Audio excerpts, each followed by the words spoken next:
Welcome to Orange and Backcheck's Chalk Talk series, where we simplify the technical side of hockey.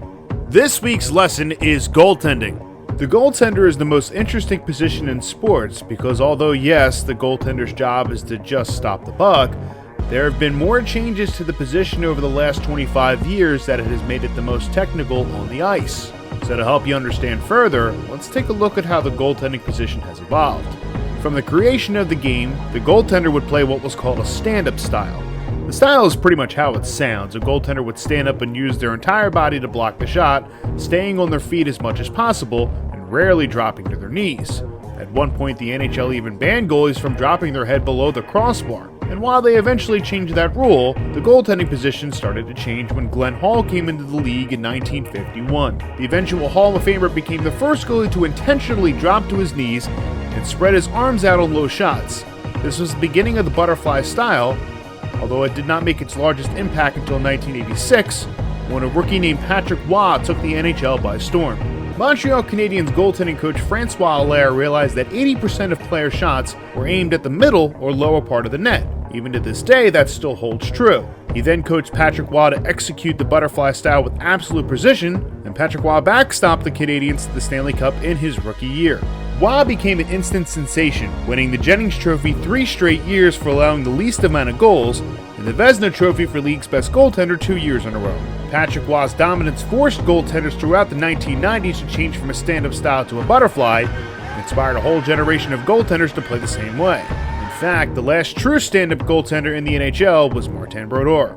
Today, all goaltenders play a form of the butterfly style, but there are different ways of going about it. The two mainly used today are the hybrid and blocking techniques. The hybrid technique plays more reactionary to the shot with active hands and lateral movements based upon where the puck is going. Goaltenders who utilize the hybrid technique are Tuukka Rask, Jonathan Quick, and Carter Hart. A blocking technique plays more to a goaltender who uses their body as a wall to let the shot hit them rather than directly reacting to it each time. Goalies who use more of a blocking technique are Corey Crawford, Henrik Lundqvist, and Martin Jones. Regardless of what style a goaltender plays, none of it matters without solid positioning. You may notice that sometimes goaltenders come far out of the net. This is called cutting the angle. What this does is actually gives the shooter less to work with. On this play here, you'll see a good example of what cutting the angle can do. Jonathan Quick comes to the top of his crease and cuts the angle on Quinn Hughes. This does not give Hughes a good angle to shoot the puck. Hughes cycles behind the net, but this gives Quick time to recover. He immediately cuts the angle again when the puck is played in front, and Brock Besser doesn't have anywhere to go with it. This allows Quick to make the save on the second chance.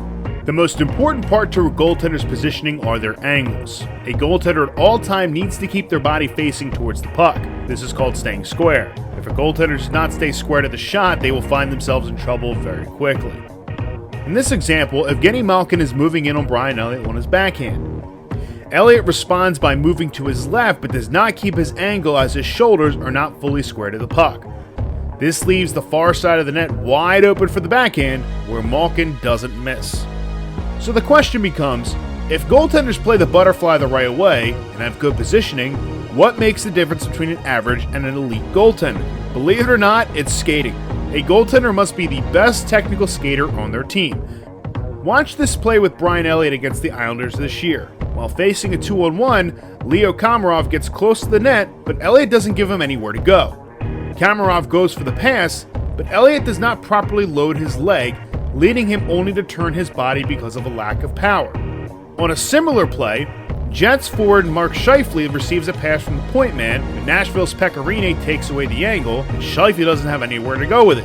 Scheifele finds the F3 Blake Wheeler on the play, and it looks like a slam dunk because Pecorine is completely out of position.